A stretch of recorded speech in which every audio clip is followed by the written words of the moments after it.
they care about power. They've had a hard time understanding that the relationship is two-way now, not one way, when you have a union. Which side are you on? Which side are you on?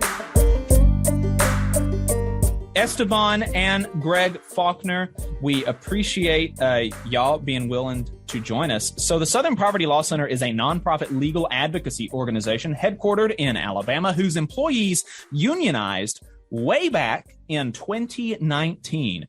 The organization finally began bargaining with its workers in November of 2020, and just last week, the workers ratified the final contract with a vote of 169-1. So that's a landslide vote there.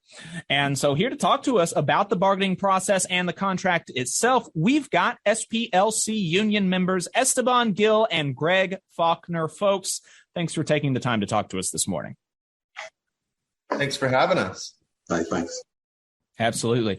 Would y'all care to introduce yourselves? Tell us what your role is at the SPLC and your role in the union. Go ahead, Greg. Okay, hi, I'm Greg Faulkner. I am in development, which is the outreach. I've been with the center for going on almost 8.5 years. And my role was, I was in the unionizing committee. I was a part of the bargaining committee as well.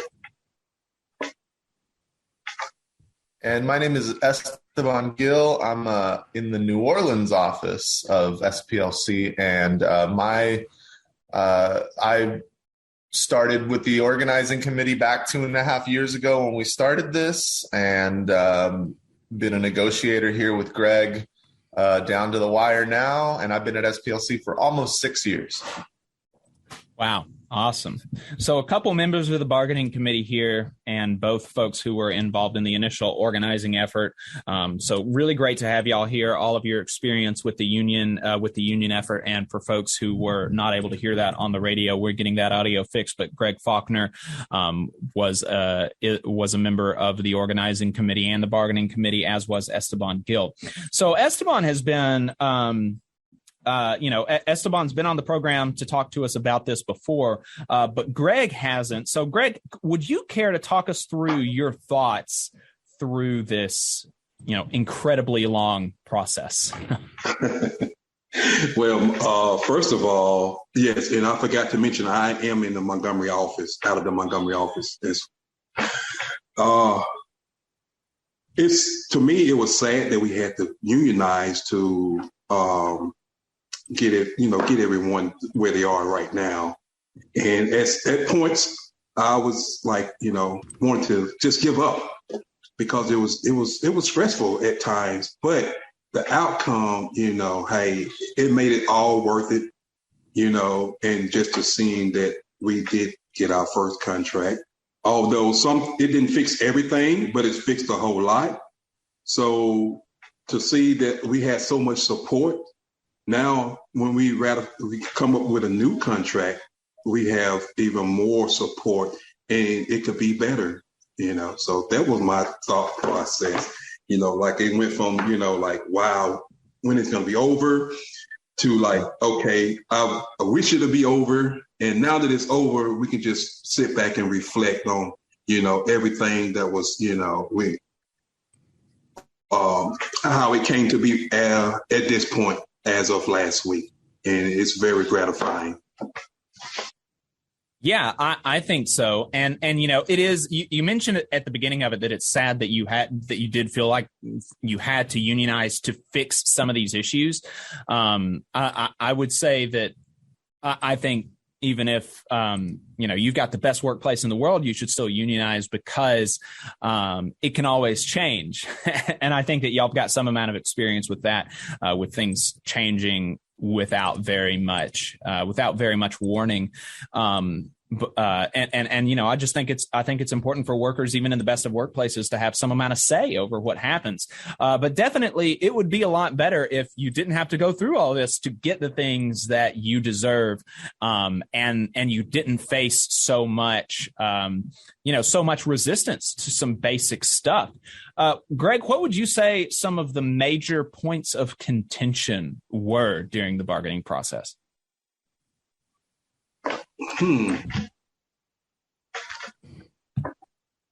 That's a good question. But I would just say, to me, it was a pushback from management from every angle. From every angle, from the people that was doing the groundwork and actually knew what was best for the organization as well as ourselves. But that was the main thing, and then eventually they saw some of our points, as you would say. But that was the main thing, just a major pushback from management. And actually being an organization that we represent, to have much pushback from management didn't make any sense at all.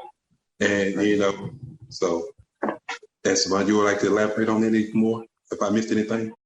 Yeah, I mean, I think what we learned is that even in the nonprofit industry, it's still an industry. We're still workers. A boss is a boss. And they care about certain things, right? They care about power. They've had a hard time understanding that the relationship is two-way now, not one way, when you have a union.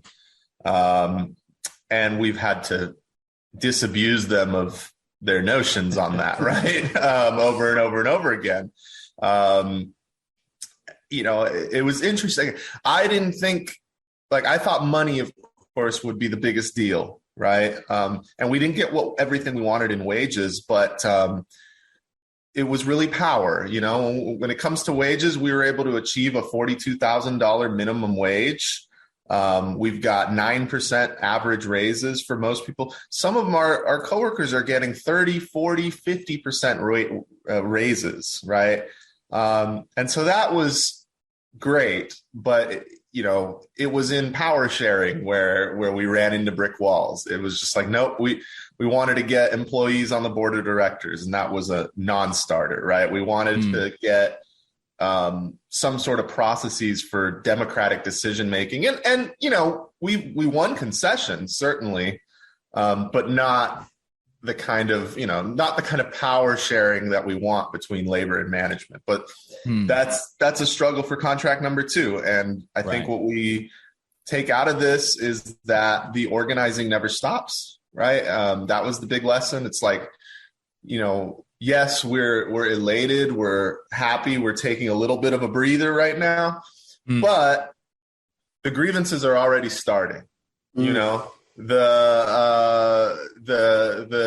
what are we going to do about this kind of questions are already starting, and we've got to now structure our union so that it's democratic and responsive to members, and so that we move forward and get ready for contract fight number 2. And that's what I've been telling everybody. We got to look out for the long game here, and build on what we've, like Greg said, build on what we've achieved now, and come back in 2025 really ready to fight, ready to organize and win. How long is the contract for? 3 years. 3 years. Good. And how many people were y'all asking for initially on the board of directors, and how many people are on the board of directors?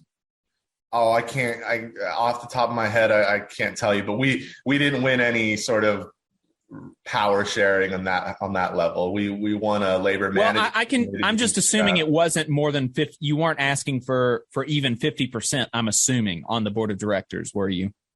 Oh, I can't remember what our initial proposal was. It was so long ago, but I think it was just for 1 or 2 union members on that board, right? Like that's ultimately a gain and what we thought was legal. But, that's the complication of bargaining within the NLRA, is that they can say it's a non-mandatory subject, and, short of mass mobilization, we can't force them to talk about it.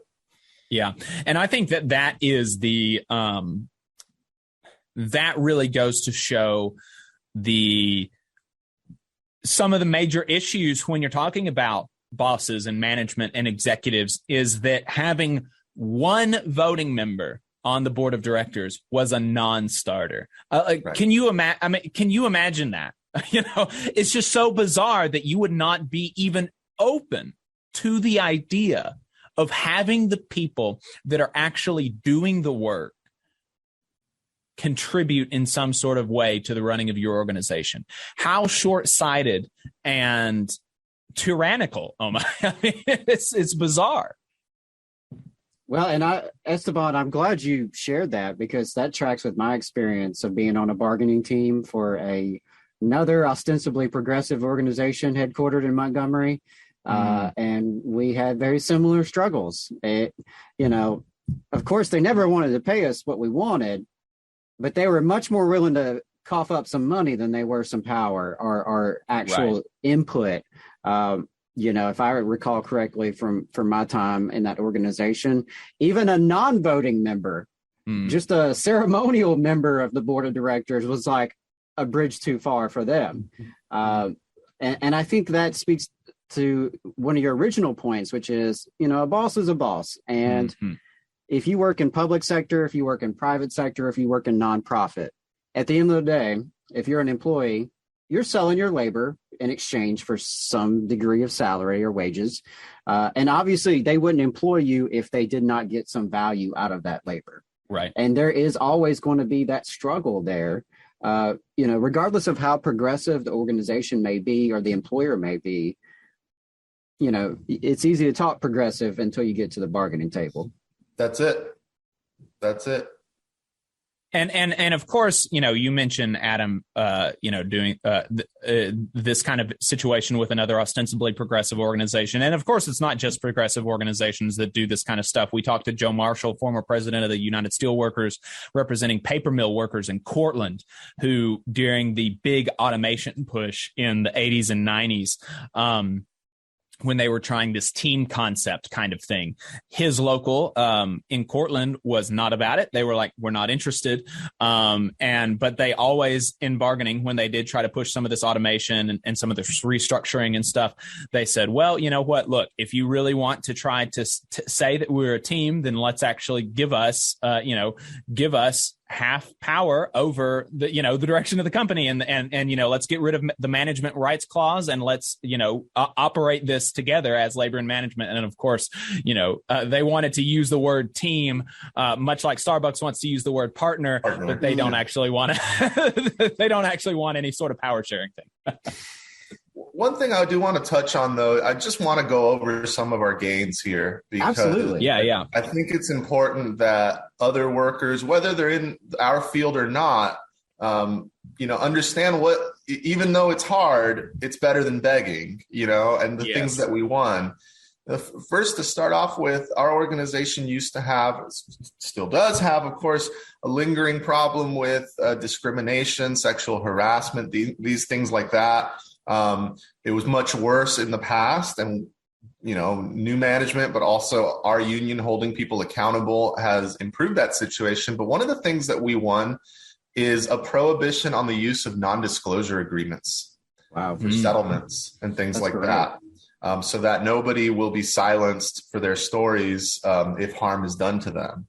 And we're happy about that. We also won expanded leave for pregnancy loss and more vacation time, more sick time, bereavement, gender affirmation, personal days, parental leave. We also have a guaranteed 1 week vacation every year, closure of the office, guaranteed raises, longevity increases for our longest serving members, a promotional process, which we've not had before. It's going to be out there and clear for everybody to understand. Paid seems sabbatical. So common sense, right? Like, shouldn't we know how to get promoted? Shouldn't we know what the process that's is? Still our biggest complaint of our members, right? Is like, wait a minute, so and so got promoted, I didn't. What is, what's the deal? How do I move up, right? Mm-hmm. These, questions. The other one is, since we're here talking over Zoom, originally they wanted to force us to be on camera, and that that was our non-starter. Like, no. Like, you can try to discipline us and we'll figure it out in grievances. And they saw the light on that after a while. Of course, we have Just Cause, which is what I tell all my, we have a lot of folks who have no experience with labor or what it means to be in a union, right? And so the first thing I tell them is, you have due process now when you're going to get fired, in the same way that you would if you're accused of a crime. And that's been really game changing for people. We also have a sick leave bank, a remote work agreement. So the vast majority of us can at least work from home at least 2 days a week. And many of us anytime we want. We also got location differentials so that folks who work in more expensive cities get a little bit of an adjustment to that. So, and then of course, the ability to add domestic partners outside of marriage to our health plans and things like that, to recognize the diversity of people's arrangements and relationships. So overall, I think it's a great contract, and I think it's reflected in the fact that in all of our states, except for DC, is right to work. And we have close to 80% of people committed to being dues paying members of the union. So I think it reflects, the satisfaction and the excitement of our membership in that. So, we're ready. We're ready to keep going and keep building and keep fighting. Yes, I think that is impressive. And hearing high union density numbers in your workplaces in right to work states is a very good measure of how effective and responsive your organization is, because it's going to be difficult to get 80-90% of the people that could be in your bargaining unit to commit to being dues paying members, to paying $20 a pay period, $30 a pay period, if they're not seeing any sort of anything coming out of that.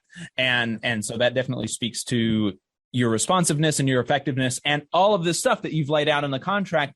It's not necessarily, y'all aren't going to be millionaires, but this is all really good, solid, pro-family, kind of Absolutely. stuff that is going to increase y'all's quality of life. And hopefully, I think, increase the retention at the SPLC and build a staff that is better able to serve people in marginalized communities, people who are being attacked by the state and by malevolent forces in our society.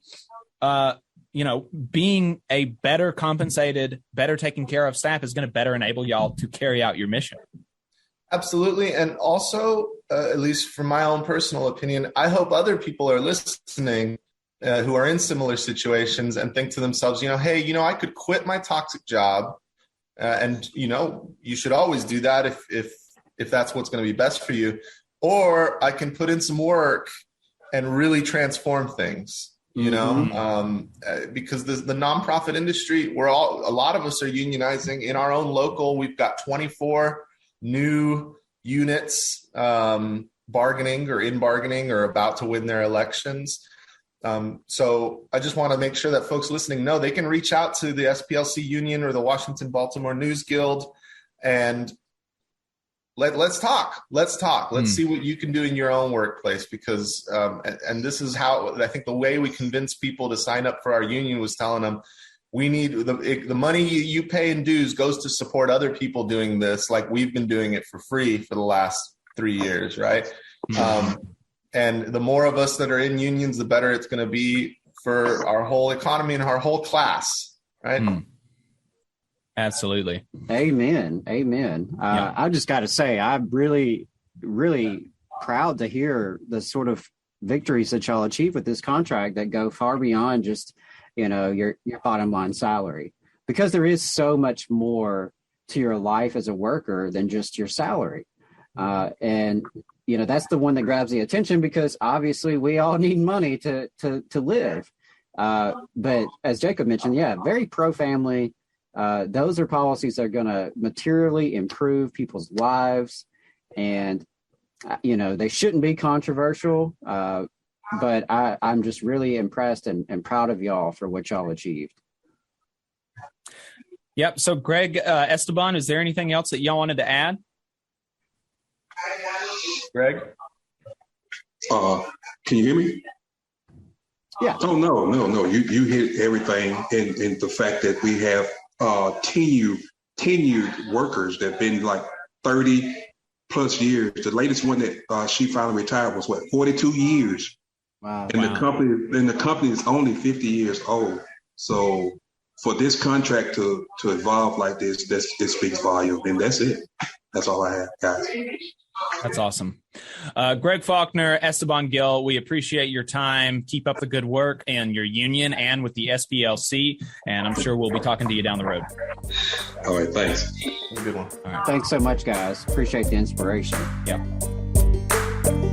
You just saw a clip from the Valley Labor Report. We are live every Saturday morning from 9:30 a.m. till 12:30 p.m. And we pride ourselves on keeping all of our content free to everybody so that we can talk to as many working folks as possible. If you support the work that we're doing, you think that it's important, you think that it's good, then consider making a monthly contribution to the project, and you can do that on our website, tvlr.fm.